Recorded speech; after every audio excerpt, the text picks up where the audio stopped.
For the newly indoctrinated, Jim Butcher's The Dresden Files follows the story of a professional wizard in Chicago. We started our podcast as a way to help break down the series' most important moments, characters, and lore. This is McAnally's Dresden Files Pubcast by Free Flow Rambling. Conjure at it by your own risk. Welcome to the McAnally's Pubcast, brought to you by Free Flow Rambling. This is episode 5.2, Crying Wolf. My name is Tansenn, and I'm joined by Maggie. Hello, hello. And Jess. Hey. Check out Bob the Skull. Reviews of all the best and breast. Let Bob do the heavy lifting. Check out his Insta, where he reviews steamy romance novels on Instagram. Bob_the_skull. Chapter 3. Murphy and Dresden return to her car, but before they leave, Dresden confronts Murphy about last spring. Murphy makes Harry promise her not to hold any more secrets. Yeah, so they've just left. They're checking out the gruesome, gory murder scene, and they're run-in with the FBI and Murphy's near assassination at the hands of a really stressed out FBI agent, apparently. Kicked out, trigger / escorted away. yeah, pretty much. So Harry's kind of shaken. So, kind of like your notes, he has to take that moment to calm down, breathe, remind himself he's still alive. He's not ripped apart by an animal. He hasn't been shot. Murphy's okay. I really like that moment in the book. Like, reading that, like, makes our character seem, less of the perfect hero and more of that relatable human. The almighty wizard is not unflappable. Yeah. And again, right, harkens back a little bit to Harry's still newer at these things, He's been to a few crime scenes, presumably other ones with Murphy outside of but the Stormfront one and the Madison and this one, he's not used to this yet. He hasn't shut off his part of the brain that's just like, okay, corpse. It's again, right, whether Harry just being a little bit younger, human years, mid-20s. He's not a hardened PI. He's not a 400-year-old wizard who's been there, done it all, seen it all. So yeah, he has to take that moment to collect himself and not barf all over his shoes. Because I certainly would probably have taken a look at that scene and probably barfed all over your shoes. We're pretty horrified, yeah. Yeah. There'd have been one bloody handprint on the doorway, and I'd be like, nope, this is far enough. Yeah. She does not do well with that. And, this is the thing. It's one thing, right, we're envisioning, right? We've seen the movies. We can picture in our heads when we read the book.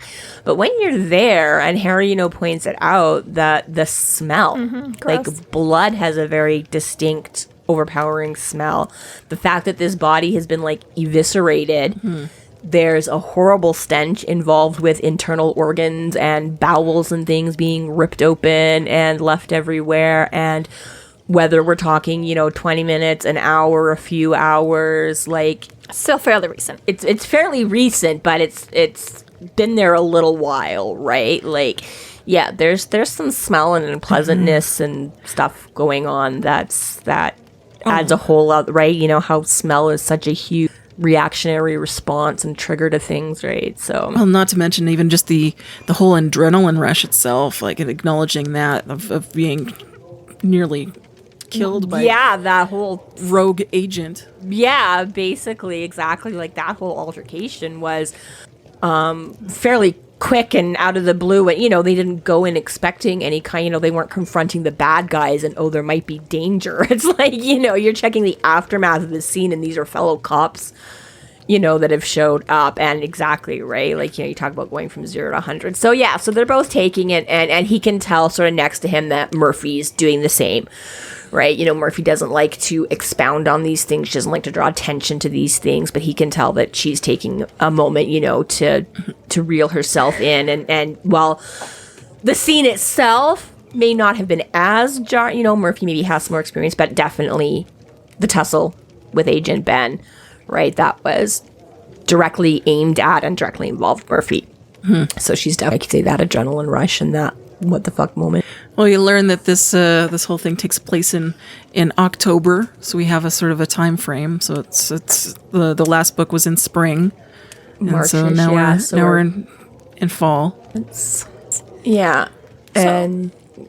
we touched on in the last episode, there's been a string of killings throughout the full moon night. As the full moon lasts for 3 or 4 or 5 days, they keep turning up bodies, and so Harry steps aside, takes Murphy aside, and he's like, yo, what the fuck? Like, well, yeah, so they calm down, and she's ready to just hop in the car and take off, and he's like, no, like, grabs the keys and is like, wait a second, like, what's going on, like, we haven't really... What's going on, and why didn't you call me sooner, and... Well, yeah, because he's not even really super aware of the string of events, and he's like, well, let's talk about... And Murphy's like, well, we didn't talk about it then. Well, you can talk about it now. And I'm like...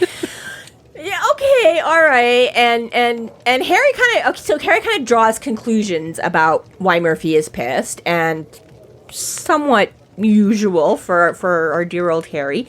He's only partially correct, right? He figures this, he relates it to his issues with Kim Delaney earlier. He's like, oh, Murphy's upset with me, and it stems from the same problems I had with Kim, with keeping information, but, I wasn't allowed to tell Murphy, and Murphy, could have got killed or hurt or worse. And it's the age-old question of, well, she almost got killed or hurt or worse not having the information.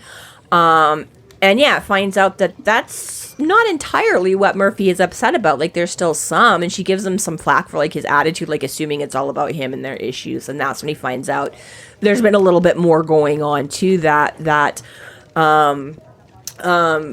Murphy's actually been under some scrutiny for some of the shit that went down last spring. And Harry's kind of like, pulls his head out of his ass for a minute and goes, well, yeah, I never really thought about how my part in that and the rumors connected to me would thereby influence or have impact on Murphy because she's connected to me. So Harry getting linked with Marcone, well, Harry is a big consultant and well-known associate of Murphy's, who she frequently, and she had that warrant out, and then she didn't, and then there's bodies, and then the drug ring, and then Marcone's like, oh yeah, don't worry, I had it all taken care of, and people are like, Chapter 4, I think. Are we getting a little bit ahead? Yep. I'm probably jumping a little bit, but sorry. But yeah, so we backtrack a bit. So Murph, Betsy gets mad at him for keeping stuff from her in the spring and says, no more secrets. And in Harry's defense, Harry's kind of like, I can't promise you that. And Murphy's like, well, fine. And then he's like, okay. Like, okay, Harry, like, let's not make promises you can't keep. Like, we all know. And because you tried not to make it. At the same time, I'm like, Karen, how much is a promise coerced going to be worth? I'm going to say, like, kind of Harry has no choice then. Like, I would lie and be like, okay, fine, but... Then obviously I just get a lot better about making sure she doesn't figure it out then. I'm like, all right, I'm going to lie to you, I'll lie to you, but I'm not going to be honest, I'm lying now. Like, yeah. At least before you knew I wasn't telling you anything, but now I'm just going to make you tell, like, I don't know, like. Yeah, and whether there's any sort of, premeditation, I mean, he might be completely sincere, but that's not really going to hold, because like 5 seconds ago, you're like, I can't, like, right? Again, there's stuff you can't tell her that you're not yet at liberty. So and again, not like... It's not even always up to Harry what to tell. There are certain things that he's just not literally allowed to tell anyone or the White Council. That's going to come and whack him. It's like Harry can't make that promise because it's not his to make. He can decide to share all of his information with her, but exactly, he's not at liberty to share other people's secrets, things that he's promised other people to keep quiet. That's... so I'm like, again, I get it, and I know where Murphy's coming from, and yada yada, and move the plot along, but again, it's one of those things where, it just kind of rankled at me a little bit. I was like, Murphy, it's not fair to ask him. Like, you're a cop, you can't reveal all your sources all the time. In Murphy's defense, she doesn't know about the White Council, she doesn't know the levels that are above Harry in this, as far as Murphy's concerned, this is a wizard, he is, like, the top guy, and, like, fuck him for whatever, but at the same time, Murphy, you do understand, like, there's the police, and there's the FBI, and there's the CIA, and there's the government. Like, everyone's got their own...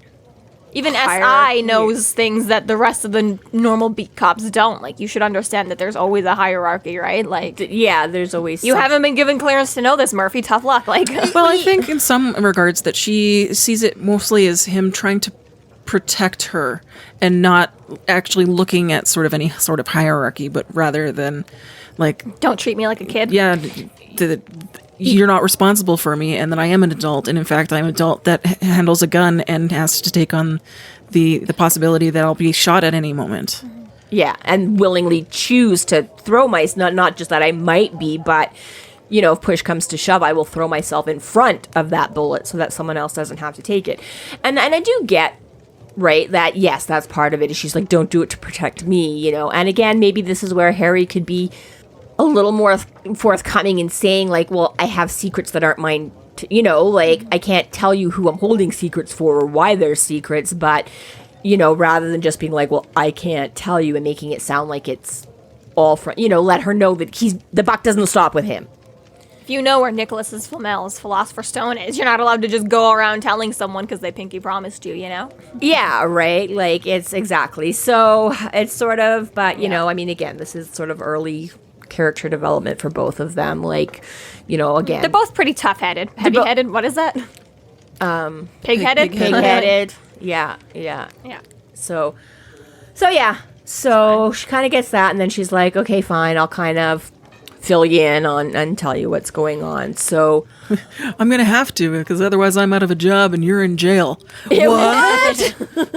When were you going to tell me? I just did. Duh. So that's chapter 3. Murphy drives Harry back to his car. She tells him about the internal affairs investigation that happened as a result of the rumors of Dresden working with Marcone. Dresden notices a car is following them.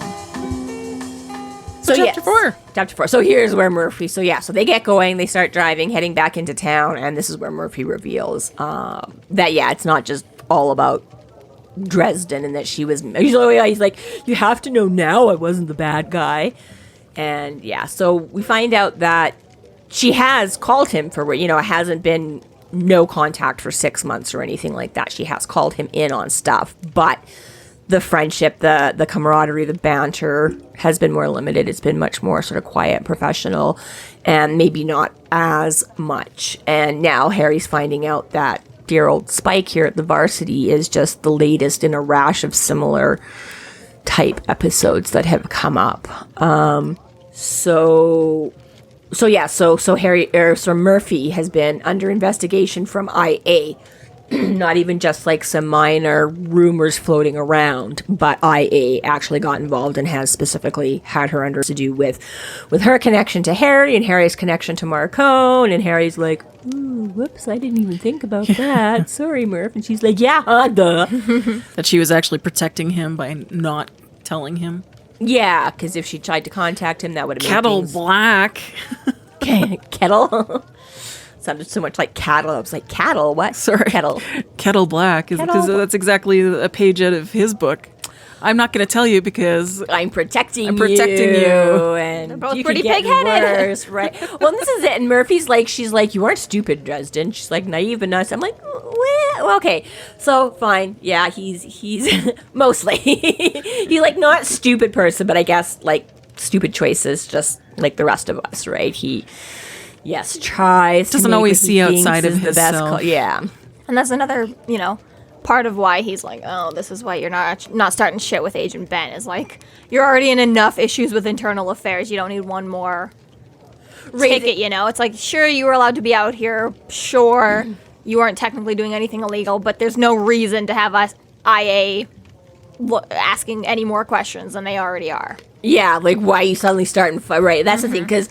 It's not just about Murphy and Murphy's job. Murphy is competent. Murphy is good people. But, like anywhere, there's people that don't like Murphy, whether it's, whether they're just dickheads or just the natural, they don't get along, whatever kind of a thing. And there's politics and interdepartmental, whatever. And that's kind of how she got shunted into SI in the first place. And so, some of those people, again, are higher up. So it doesn't necessarily have to do with Murphy making any legitimate mistakes.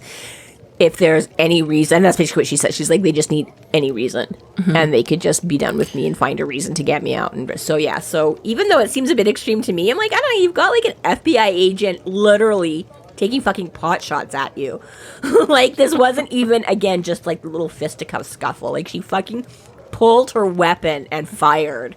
Well, and right? on another and note Murphy's of it, like, oh, we'll just, I'm like, Murphy's like, well, at least they don't think I'm corrupt. And it's like, yeah, that's not really what your main focus should be right now. They tried to kill you. yeah. It's like, no, but they believe in me. They don't think that Well, I'm she's corrupt. like, Denton, Yeah. the head guy. Okay, so that one person on his team is a Them little...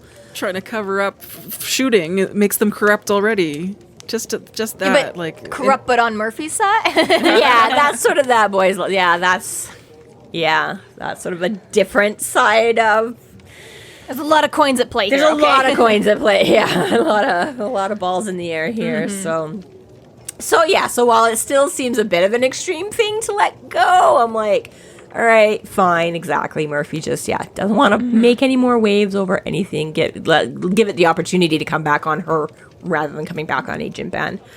So they do eventually get into the car and start heading back towards Chicago, and Murphy does start giving him some insight into these killings. There's been multiple now for several months, it always only over the full moon, and it started out...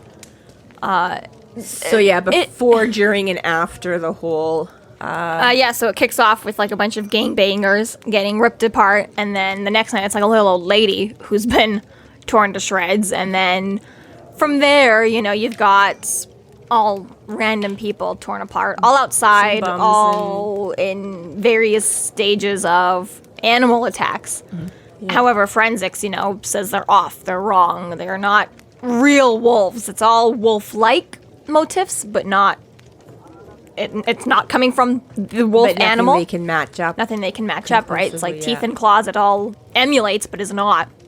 And so, up until that point, it's obviously strange and weird, and they pull SI in, and then they start getting a guy ripped to shreds inside a building, not in some skeezy part of town, and now it's suddenly like, oh, and this guy has a connection to Marcone, and then last night happens, and one of Marcone's bodyguards gets torn to shreds, and now it's like, okay, like... Shit. This could be, So after the first couple, which happened on Rainbow Beach, which is a real beach in Chicago, and coincidentally, there's a Rainbow Beach in Manitoba. Canadian link. cool. So, the whole world uses up a lot of the same names. I know, it was kind of funny because I went to check. I was curious to see if these were real places, and the first one that popped up was like Rainbow Beach, Manitoba. I'm like, cool, not what we're looking for, but They both strike me as being kind of cold places to be a beach anyway. I mean, that's why they try to dress it up as Rainbow Beach. Don't mind the ice and snow. So that's a real Trying place. to think. There's like some moon out there, Saturn's moon or Neptune's moon. It has like a Lake Ontario on it. Oh, really? Oh, That's funky. I know Jupiter, I think, is the one that has like 10 million moons, so it could easily be one of theirs. But Can't remember. that's kind of funky, though. So that Canadian was link. Canadian link. Moons. We're talking full moon. We're talking werewolves. It all connects. You can see the moon where we live. Oh my god! True story. and certain parts of it, you can see it all the time. Yes. Okay. So that was the first one. So that was because that one seemed a little bit. Yeah, the first assumption was the animal attacks, but something didn't sit quite right. So that's when they first started bringing SI in. It was like, hey, maybe you should take a look. And Murphy still hasn't sort of connected mooniness stuff yet. And then the little old lady in Washington Park, which is also a real place. And that's when she Jim decides- Butcher has access to Google Maps. He does. Strangely enough. It's cool. I just like sometimes the ones that, whether they actually exist or are made up for the book, and stuff like that. He does tend to use real places. He does tend to use real Chicago's a big places. city. All of these places were, but so that's when again. So that one was this Washington Park, and again, Murphy is the one who kind of shoots herself in the foot here because she asked for the F, right? She's like, in identifying some of these marks and wounds and DNA and all this kind of stuff, the FBI has better resources than SI does. So that's when she sort of went out to them, and that's when the young kid we sort of saw in the last one, the young kid Roger that was walking them out and being like, oh, sorry, Ben's really stressed and stuff, but he apparently is their like forensics expert, and he's the one that says, these wolf-like like tools or something, Yeah, that but they they figured don't it's a- match with an actual animal. Yeah. Right. The work of a cult or a pack of psychos using weapons made of wolf teeth and nails. Like, The concept of that is just funny to me. Like, Right. So "Rawr, craft night. rawr, I'm a wolf. Rawr. It's like the Lost Boys on Neverland. Like, Right. Just picturing them all, sitting down and being like, "Oh, I need another incisor. Do you have? Hey, yeah, can I borrow that one? Who's got a hot glue gun? Like, I don't know." and today, kids, we create the murder weapon. So I downloaded some videos and I pinned some things on Pinterest. So Suffice it to say, they didn't have much of a lead. no. And then so the bums in Burnham Park, and then the old man at the liquor store. So exactly, these have all happened outside, all in bad parts of town. And then we get the businessman and his driver in a parking garage. So that's where Harry first kind of goes, well, that doesn't fit the pat. Right. That's not right. That's like indoors in a businessman, not like bums and gangbangers, like out in the middle of the night. So it turns out that this James Harding is also a known partner of Marcone, working on some business dealings in the northwest of the whatever and stuff like that. So between all of these 4 or 5 different attacks, they've sort of identified 3 different sets of weapons or whatever, right? Whether it's the animal-like Pinterest weapons and whatnot. And Murphy, by this point, has sort of noticed it all happened, like you say before, during just after that full moon period. So that's when she starts thinking, like, there's no. Well, no, is there? I don't know, maybe. But everything quieted down, and now here we are again, approaching the next full moon. So she's like, okay, Harry. And it helps, someone somewhere started calling it the Lobo Killer or Lobo Killers. Because of the wolf motif. Exactly. So, Yeah. even to that extent, Murphy's just standing around doing that, like, nervous laughter. What the fuck? Yeah. So coming from, I guess, apparently, so lupus is more the Latin, and from that, Spanish took the lobo. Mm-hmm. So that's where you get it's of original The wolf Latin killer. derivative, but by way of Spain. So it's a Latin Spanish lobo. And really, Meaning Latin wolf. got theirs from Greek. Maybe originally, exactly. So, lobo. So they're kind of, so Murphy's like, I don't know which is crazier, like random psychos or like organized werewolves. But we find now that, again, with all this pressure of Murphy under IA, so I guess IA came up inconclusive with the whole Harry, Murphy, Marcone scenario. But, like you say, she still has some people looking, so she's like, if we don't, now that Marcone's getting involved again with his business partner and now his lackey in his club, she's like, if I don't solve and come out on this one, they're going to think there's some hinky going on. They're going to be able to make up excuses to get rid of Murphy, and she'll be out of a job, and Harry might possibly end up in jail, because of his connection to Marcone and these things going on. So it does add a little bit of extra motive, intensity, urgency. It adds a little extra in the urgency last book, to- Stormfront, Harry had to accomplish everything before he got executed Monday morning, right? Yeah. So, that one expand from Thursday to ultimately Sunday night, and then we kind of had a wrap up afterwards. Yeah. This book, it's like we're on day 1 of the full moon, and this will last for another 3 to 4 days. So it's like, it's once again, Harry's like, okay, go. Right. Racing the clock to find out. And this time, not even just for him, but even more so for Murphy's sake. Like, Murphy was in danger last time, but again, more as the peripheral. Like, of course, the cops are going to check things out, but as far as Victor was concerned, as long as the cops are clueless, Murphy wasn't really. Well, she was in danger target. as much as any cop is in danger On any case. But Yeah. in this turn, it's a little bit more like, no, like your whole life is like up in her the whole air. career, and we haven't maybe learned a lot about Murphy yet, but in these, couple of books, we've learned that Murphy's a cop. Mm-hmm. It's what she is. It's what she does. It's what she breathes. It's what she loves doing. Like, she wants to be there. She's willing to take that bullet for. Yeah, and Murphy's a little bit older than Harry, like a year or two older. 3, I think. 3 she years said older. is what But that's still fairly young to have made lieutenant by She's not 30 Stormfront, yet. Yeah, Like, she's a hard worker, clearly. I mean, even if SI is, like, nobody wants the job anyway, so people start young over there as we like, it's still but still, like you say, I think that's what we were saying in Stormfront, is she probably had to make lieutenant before she moved to SI. so she works hard. So she she's not just like, oh, this is my job and that's that. Like, she is a hard worker. She does believe in this. Yeah, and she believes and in wants to be a part of it. Yeah, exactly. It's not like a power trip or anything for Murphy either. Murphy's a cop because she wants to help people. She wants to put away bad guys. She wants to. Yes, there's a quote earlier on, and she says, I do this to be the one who steps in front of the bullet, so somebody else doesn't have to. Like, yeah, so some soccer mom or CPA or whatever doesn't have to, and yeah, she's like, I want to put the bad guys away. So this is a big deal. This is kind of as good as death in a way to Murph. If she loses her job, it's not cool. It's part of her identity. It's a big part of her identity. I'm going to bed before either of you end up dead, or worse, expelled. Yeah, exactly. Murphy would rather die on the job than lose her job and continue without. Yeah. So Dresden also, he's asking about any DNA evidence, do they, and this is just sort of a slightly odd exchange. I just found it slightly awkward. Where he's like, did you get like any saliva? And Murphy's like, saliva? And he's like, you'd get it out of the bite wounds. Like, no shit, she's a fucking cop. I think she knows you get saliva and DNA off of.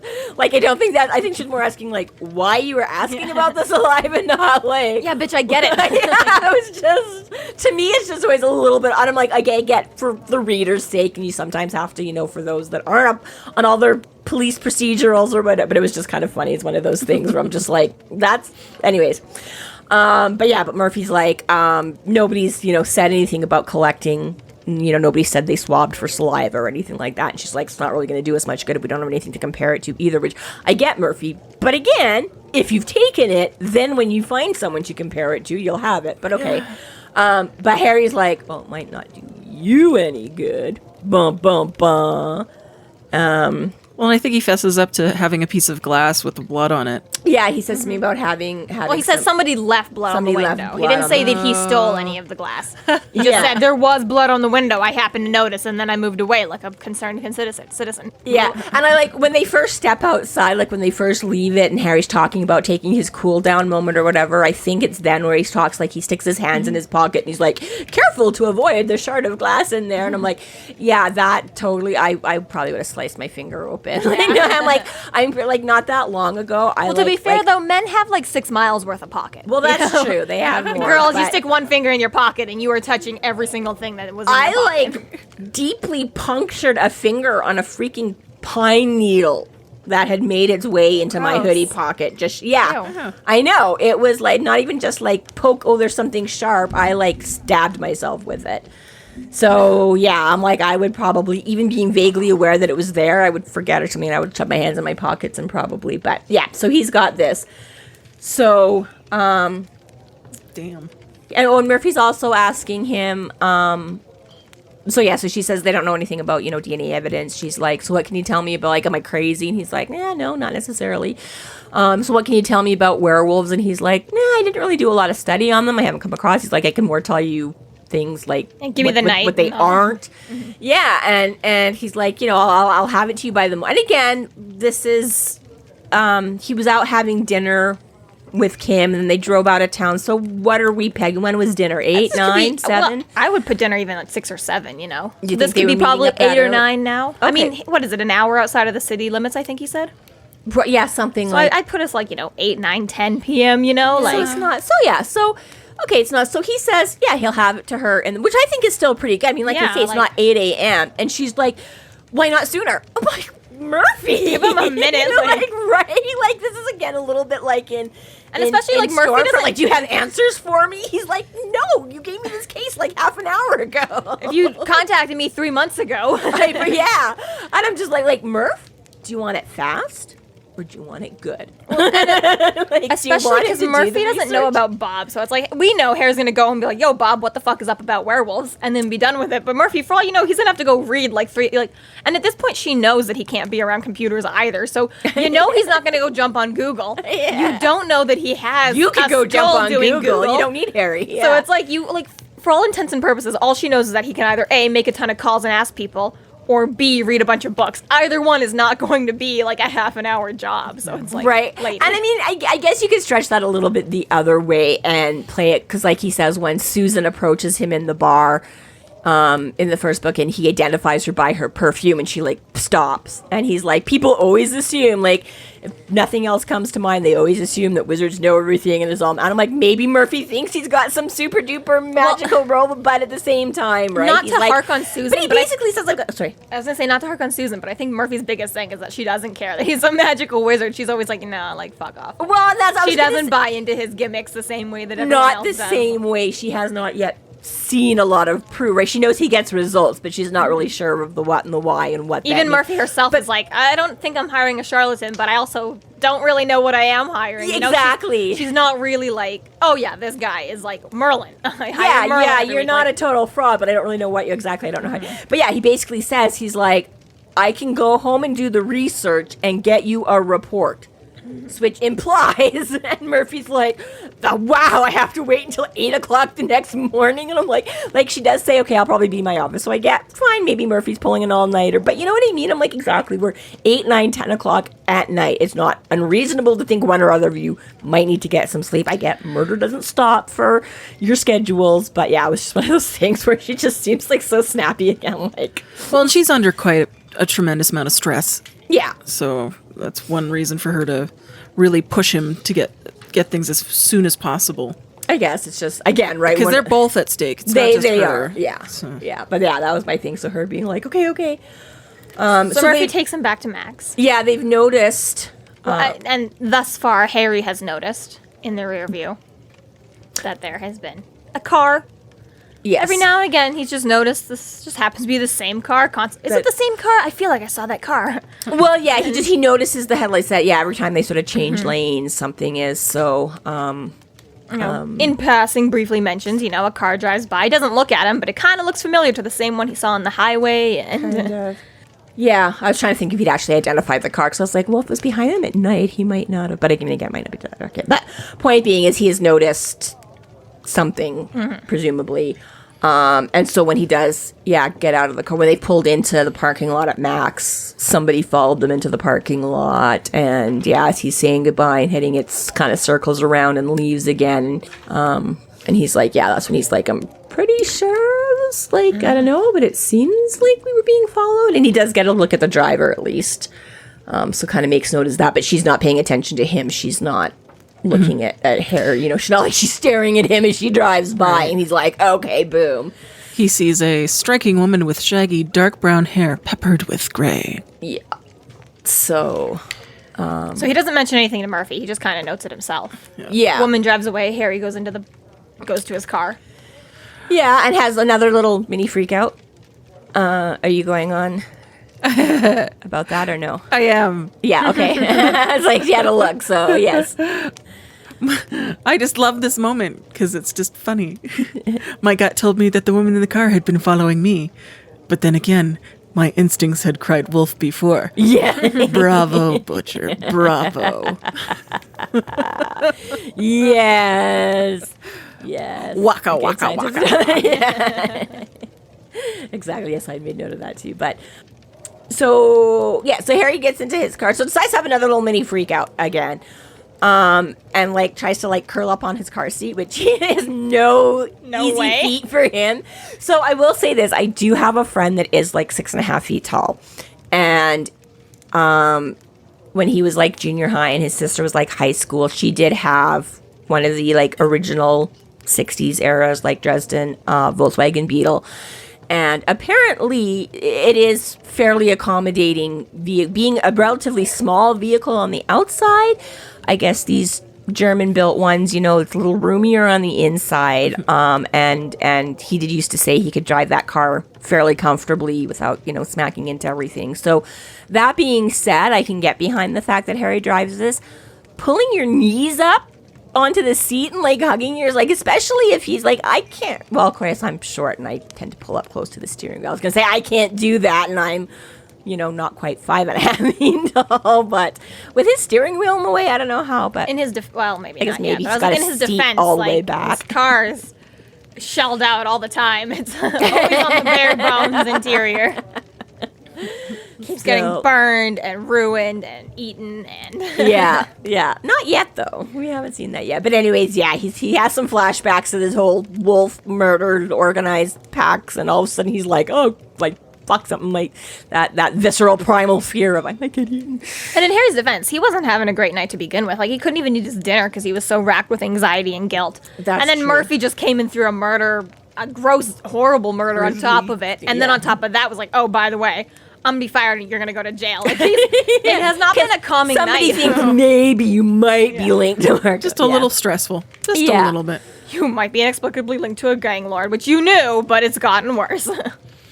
There's a nice little passage, though, about Dresden, that he sees and how he sees himself and wizards as a whole.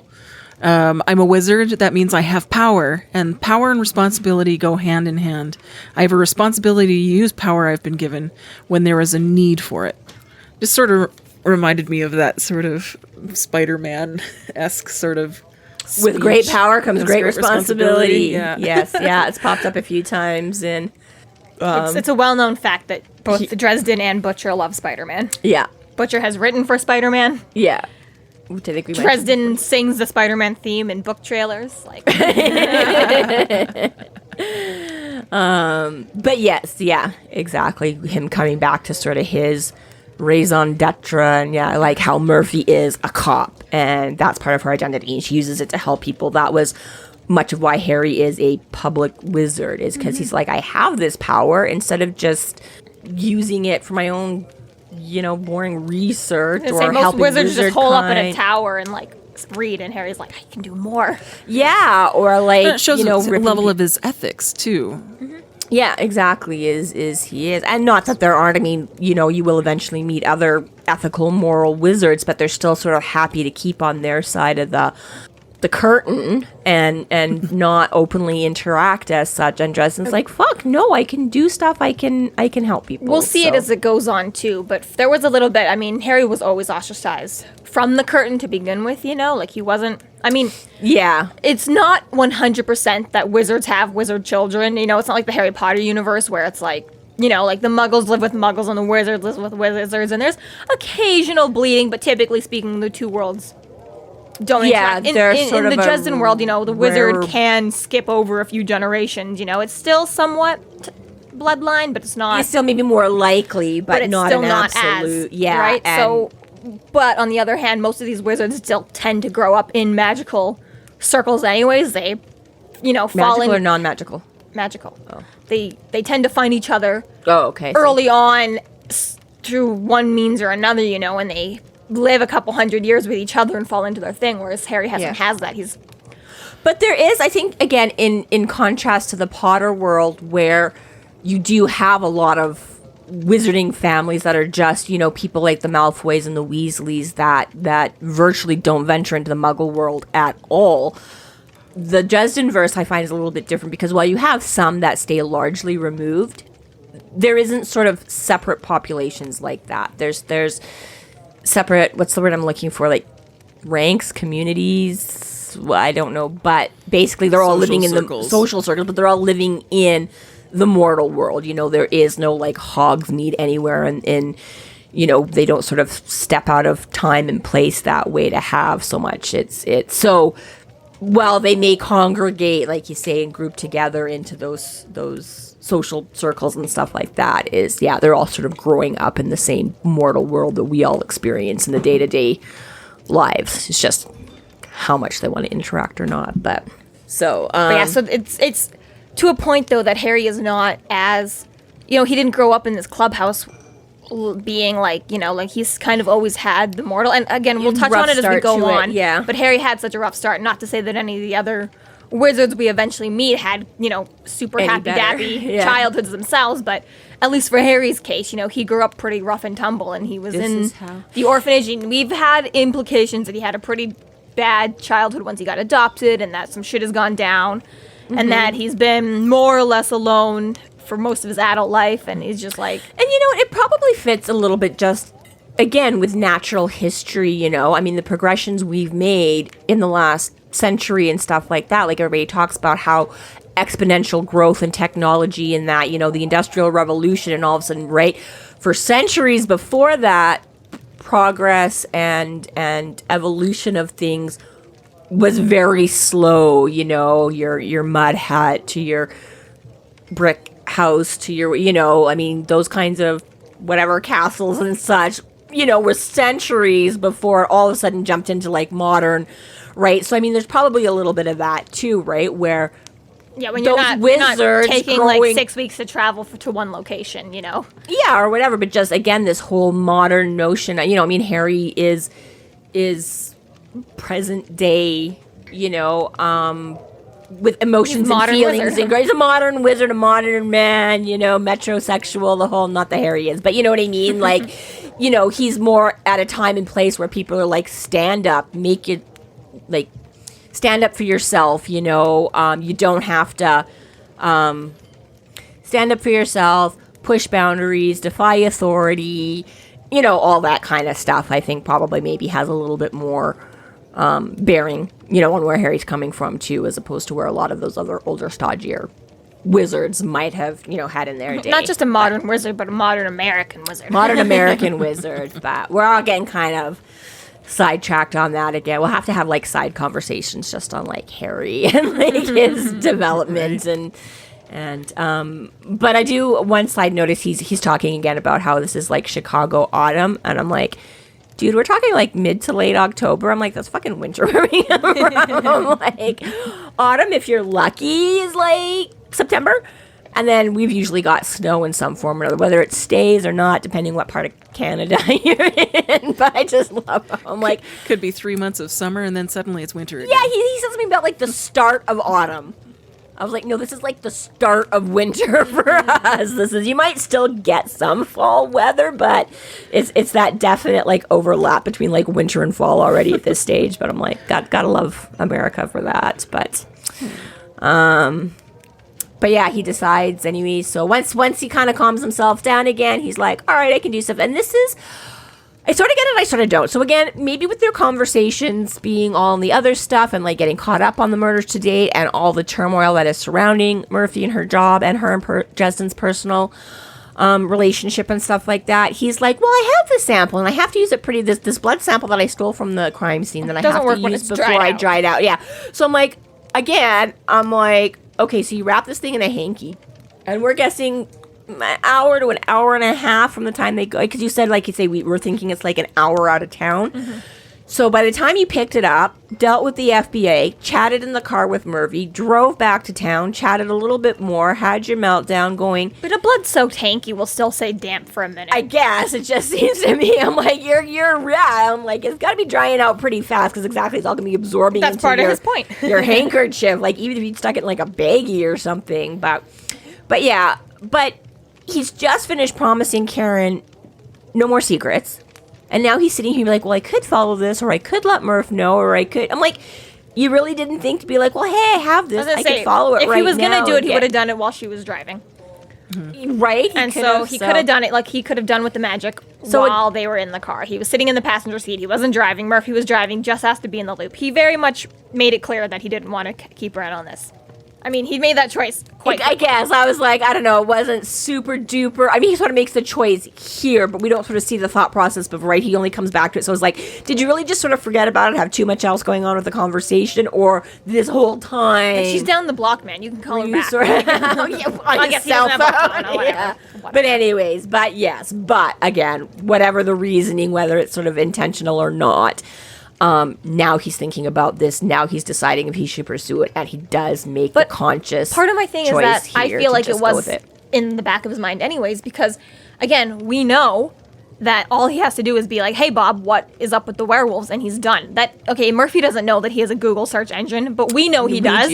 And Harry still needs until 8 a.m. Like, Harry could have, if Harry had gone straight home, he could have talked to Bob and pretty much just parroted everything he said to Murphy over the phone as Bob said it. Would have been 15, 20 minutes worth of conversation, you know? Maybe. So Harry's asking for the whole night. We know that Harry's got other shit that he's running around to do, you know? Like, Harry knew he had other shit he was going to do. Like, Unless Harry's like, no, I'm going to go to bed and I'm going to wake up at 7. I'm going to ask Bob and then I'll see you at 8. Like, okay, but Bob only knows what Bob knows. There's a higher odds, like there's a higher than better probability, but he doesn't know for sure that Bob knows anything about. He said in book 1 that Bob has forgotten more than I have ever learned, and Bob never forgets anything. Right? So it's like, we know, though, that Bob... Okay, sure. Potentially Bob's never run into werewolves. But doubtful. Or had reason And again, to. and also, like, even when he yes. doesn't, Bob is kind of in charge. Like, Harry's like, which notebook do I have to read? And Bob's like, the red one over there. Yes. Like, it's not like Harry's reading through 800 tomes in the Yes. middle of a night like it's a research lab... Yeah, no, I wasn't like, completely. I was just saying. I don't know if it's 15 minutes. We don't know how much, but just yes, saying, it's definitely. We know that Bob is there to speed the process Harry doesn't along. need roughly. He asked for 10 hours, more or less, right? Harry doesn't need 10 hours. Probably not. Yeah. Well, he can't use a computer. Maybe he types really slow. I definitely see Harry as the hunt and peck kind of. Well, he'll probably write it all He down. doesn't trust his hand, or maybe he wants to write it really neatly, and he needs if it's anything like me. Because I can't, write as fast as the words are coming. So, I mean, for you guys to read, my rough notes... Which, again, I would take that. I would take that. If he's just might take me, writing it down, that would be the part that takes the longest, However. So, yeah. Not 10 hours worth. Not 10 hours. So... And again, if he was angling to get himself to sleep, I'm going to go home and sleep for 8 hours... and then I'm going to bring you your notes, I'd understand that. But, Harry doesn't need to sleep. He always is like, it's fine, whatever, let me get this done. He needs to. He just often chooses not to. Where most people are like, okay, let me go home and get a good night's rest, and then I'll do this. Harry's like, nah, it's fine. Okay, let me go do this. Crazy people in their, mid-20s that'll go for, 32 hours without sleep. Oh, my God. Hint, hint. Nudge, nudge. Did I or did I not live? You did live. Crazy. She was late, but she got here, folks. So he decides to check out that. He's gonna get with the magic. Get with the magic. Get with the magic. And that's... That brings us to chapter 5. Yeah.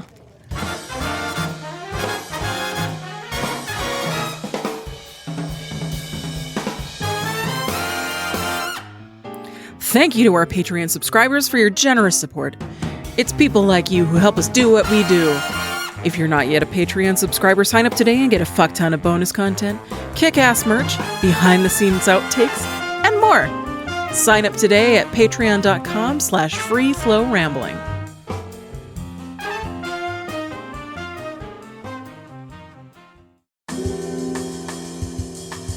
Dresden uses magic to attempt to locate the murderer. He stumbles over a group of young people who have appeared to be following an older woman. Dresden is unable to find out who they are. However, because the woman seems aware that he is there, they escape. So Harry performs a little... So I love this. He kind of goes and gears up. So he's like, I go and I take out, my staff and my blasting rod and my shield bracelet. And the one thing that no wizard should ever be without. 38 His gun. Smith & Wesson Chief Special.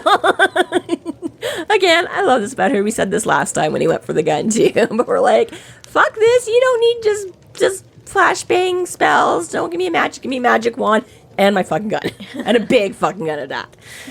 So, yeah, he gets all his little accoutrements. If Voldemort had thrown Harry out the window, done, baby, done. Right?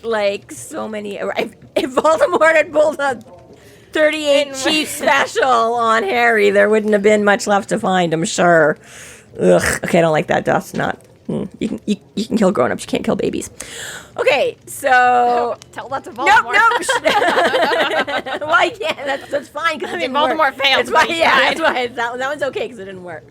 So he gears up and does his little nifty tracking spell, and he's got, which I think most of us can picture, that little bubble-headed bubble dashboard compass with the little glow-in-the-dark north sign. Series of Unfortunate Events, one. the movie? When it at first... Unfortunately. And whatever, it starts in and there's a little stupid cutesy elf scene where it's and it's really this is not what you're watching. Unfortunately, you're here to watch a very sad story. And then it zooms in on the happy little elf, and then it zooms out, and the happy little elf is just a car bob thing going do-do-do-do-do-do-do-do. Right. I'm like, when they remake a Harry television show, I just want it to be that on his dashboard. Just do-do-do-do-do-do-do. It's this horrible, horrible series of unfortunate events for Dresden. But there's a happy little elf on the dashboard. Right? Little girl. Pretty much. When I script out the whole Dresden Files TV show, that'll be scene 1. Right. will not have. Side note too, I like the series, A Series of Unfortunate Events. Was not nuts about that. I don't know if I ever made it through the movie. So just to put that out there, not a fan of the movie. Listen, book the movie series has is nothing good. to do with the book, It doesn't, but it's a great movie. But I just wanted to say, because you said, have you seen it? And I was like, unfortunately, I like the series. The book series is good. Lemony Snicket rocks, all that good stuff. I like the movie as its own independent piece of work. That criticism was purely. But you haven't even watched the Netflix TV show, and that was I phenomenal. have. I've watched some. I did start it. Right? Thank you. It was Tansenn. great. Yeah. Yeah. No, I didn't finish it. I did start Did it. you read the books? I didn't. You're the worst. So I've read the book. She's watched the show. You've seen the All of movies it. Yeah. So the next one, you'll be the expert for that. I'll do the Lemony Snicket files. I have all the side stories. If anyone doesn't know, Lemony Snicket also publishes children's books, and they are all in universe. They just have nothing to do with the Baudelaires, but they're all in universe. Dun, dun, dun. Yeah, Okay. he is. I love his style of writing too. I very amused with his whole a word here, which means. Anyways, so Shut the fuck up and move on with the text. Exactly. I digress. A word here, which means shut the fuck up and get back to Dresden. So uses his little tracking spell, which is nifty and cool, but just literally points him in the direction the needle is just that way. So he has to figure out which streets and what doesn't dead end and da-da-da-da-da-da. So he makes his way to a not great part of town down by the university. Damn college kids. Damn college, fucking ruin everything. Just market value here has plummeted. It's like an abandoned department store. They burned down the varsity, like just university area, man. It's just those kids are trash. So it gets there, and we get a little bit of normal sleuthy PI Harry, because he's kind of checking the boarded up windows and stuff as he goes along and finds a loose one, and checking for traps. And again, before he just like barges in, here's where he stops thinking like wizardy and brings it down and checks for a good old booby trap. And there is indeed a little string with a bunch of bells. Clever. So clever, low tech. You don't always have to go high tech. That's the way to go. So woohoo, go PI Harry. Disables that or whatever, sneaks in. It's basically just got a department store with a bunch of empty shelves and racking and stuff littered around. It's dark, and he hears some voices, so heads that way, keeps to the shadow, hides behind a rack. Peeks over, sees basically a bunch of college kids arguing, and they're all like black leather and studded gloves, and like one guy's got like a neck tattoo, and he's like, they would have been really intimidating if they hadn't been a bunch of fucking college kids with like greasy hair and acne. He's like college or maybe younger, so these are like freshmen. You know, he's like The Thunderbirds. right, he's waiting for the pink ladies to come along. And so they're all decked out, and they're having this kind of weird, suspicious conversation, but they're nothing to look at, right? And he's got basically the main girl, the main guy, who we learn are Billy and Georgia, who, by the way, Dresden has admitted sort of this was an unconscious choice of names, but while he was writing this book, his wife at the time was really into Ally McBeal and would watch it all the time. And so apparently when he came up with Billy and Georgia, he realized sometimes later that he had named them after the characters of Billy and Georgia off Ally McBeal. So not a show I ever watched a lot of. I only ever saw bits and pieces. So I can't speak to, I don't know the characters of Billy and Georgia enough to know if that's good or bad or indifferent but yeah, so a little tidbit of trivia for you there that Billy and Georgia were named for Ally McBeal characters. They're arguing, and Billy's like, we should go out and take care of this and rip him to shreds. And George is like, you're an idiot. They're going to catch on to us. Like, she told us to just stay put. And he's like, we gotta, I didn't get into this to just like sit around and be sis. So Harry's like, okay, did I just find my, and again, another great line, like with his cry wolf and all of that. He's like, holy, I was a teenage werewolf, Batman. He's like, a bunch of kids like playing dress up or something, like these badass wannabes, but Billy's like kind of this short, like he's barely taller than I am. Like, he says he's like under 5.5. I'm like 5'4", kind of a thing, right? So Billy's, yeah, somewhere between like my height, maybe an inch or two, kind of pudgy, like would look better with a pocket protector than the studded gloves. And George is like tall and skinny, but again, no older than he is. And Harry's just like, what the, and kind of like the alphas, and Harry's like, the alphas, ooh. Like, wow, really had to dig for that name, didn't you? You guys are scary. So he's just kind of rolling his eyes at the whole thing. And while they're arguing and Harry's trying to figure out exactly, lo and behold, somebody else pops up. The woman in the car. What are you doing? Yeah, and it takes him only a second to recognize her. So he's like, aha! She was following me. Knew it. So, yeah, gets a little bit of a better look at her. Dark-haired, graying, amber eyes. And she's like, shows up and she's like, you guys, what are you doing? This is dumb. Like, I told you to, go home and behave yourselves or whatever. And she's like, I was go into hiding. followed. Yeah, she's like, I was followed. And they're like, whoa, wait, what? And Harry's like, oh shit, how did you know I was following her? Like, And the compass is swinging. She that's back it. and She's forth. pacing back and forth. It's and her blood, definitely. yeah, definitely. Which kind of leads you to be like, was she lurking around somewhere else before Harry, or has she like scratched herself in this? Because either she just showed up, in which case the compass led Harry there before she got there.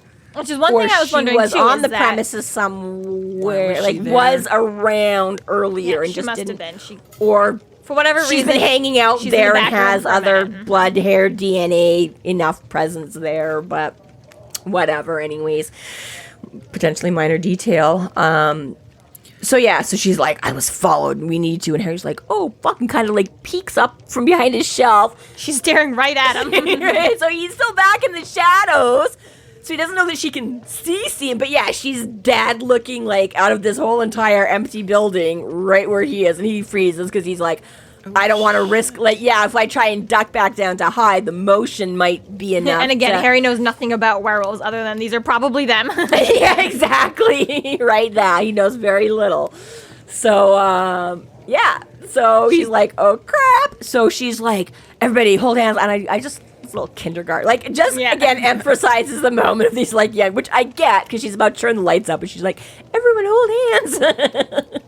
But she's like, hold hands, and like kills the light. So now Seems to be effective because they managed to get away. So they start going. So they're right. We know Harry's been spying on them. We had some shelves, so enough that he could make out some details and see. But he's a little ways away, so he doesn't immediately follow because he doesn't know. And then he's like, well, fuck, I don't want to let him get away. Like maybe there's license plates or something I can give to Murphy and track. And attempts to follow them. And again, he doesn't want to get a light out or anything like that because he doesn't want to make him a target in the dark. Like apparently they're okay to get away in the dark either because they can or they know the place better than him or whatever, right? But so he doesn't really want to light himself up like a giant glowing beacon, which is fair.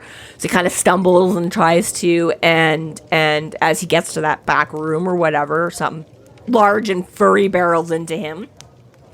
So he goes Something large and furry, knocks him off his feet, knocks his blasting rod out of his hand. So he's like, oh shit, he's like growling or something. So his primal lizard brain is like, oh fuck, oh fuck, oh fuck.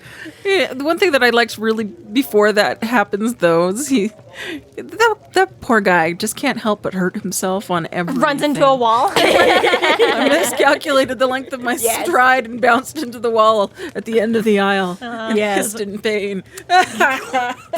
Butcher's redheaded stepchild. Right? Like, he just takes so much of abuse and self. Yeah, he hasn't even really gotten inflicted this time. Yeah, right. It just doesn't matter. There's an opportunity for pain. It will come up. Well, yeah. So yes, exactly. Him fumbling around in the dark. So then he makes it into, and then gets knocked out at the knees by apparently some animal. It'd be really funny just to have like a short story where someone gets like transferred into Dresden's body, and it's just like I can't take 10 steps without having 35 splinters and 87 bruised knees and like anvils drop from the sky every 10 feet. Even It's like, function, you clumsy fuck. It's like this poor Dresden is just dodging butcher projectiles all day long. It doesn't bother to mention that like an anvil almost hits him every day because like that's an everyday occurrence. Like I'm not gonna mention that pianos fall out of windows wherever I walk, but like anyone else in his body for the day would be like, what the shit? True, yeah, completely. He's the human version of like the Blue Beetle. You know?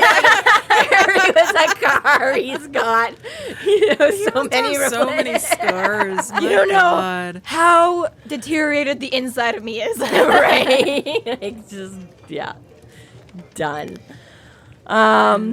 So he gets chipped. So he just is freaking out because he's like, I'm about to get eaten. This thing, I've been freaking out at all night, watching dead bodies and thinking about things in the dark. So he scrambles around and like finds this thing, and nothing else comes at him right away. And he decides then, he's like, okay, I'm at a severe disadvantage. So pulls out his pentacle to get himself a little bit of light. Seems to be alone. Nothing else. There's a door. So carries on through this storage space room, whatever it is. Sees a door illuminated. So decides to, continue the chase and see if he can't find something to help him with something to get back to Murphy. Descriptions, license plate, parking passes, anything he can possibly, and heads out the door and is immediately clobbered again. So he pulls out his pentacle for some light, grabs his gun at this point. He puts aside the blasting. I can't remember if he picked up the blasting rod or not and put it aside or left it, but pulls his gun. So he's got a little bit of light, he's got his gun, and he does the typical drag queen, Bob the drag queen. It's not purse first, it's gun first. He's inching out with this thing ahead of him, right? Nudges through the doorway, comes outside, and poof! Hit again. Easily clobber on the back of the head, the neck. Sprawls again, lays on the ground, goes flying, and then you get thrown to the ground by a female assailant. Freeze, dirtbag! Sorry, I'm just picturing that chick from Police Academy. Yeah. Quiet. Freeze, dirtbag! So gets conked in the back of the head, gun right against the base of his skull. Shoved up and drop the gun or I'll blow your head off. So, off to a good start. I was gonna say it's a good day for Harry. This concludes our episode 5.2, Crying Wolf. Thank you for listening. You can find us online at freeflowrambling.com and McAnally's.ca. There we have links to our other podcasts, social media, and other fun tidbits. Please subscribe if you like what you're hearing, and please consider supporting us through Patreon to keep the magic alive and to see more content. We are Free Flow Rambling. Conjure by it at your own risk.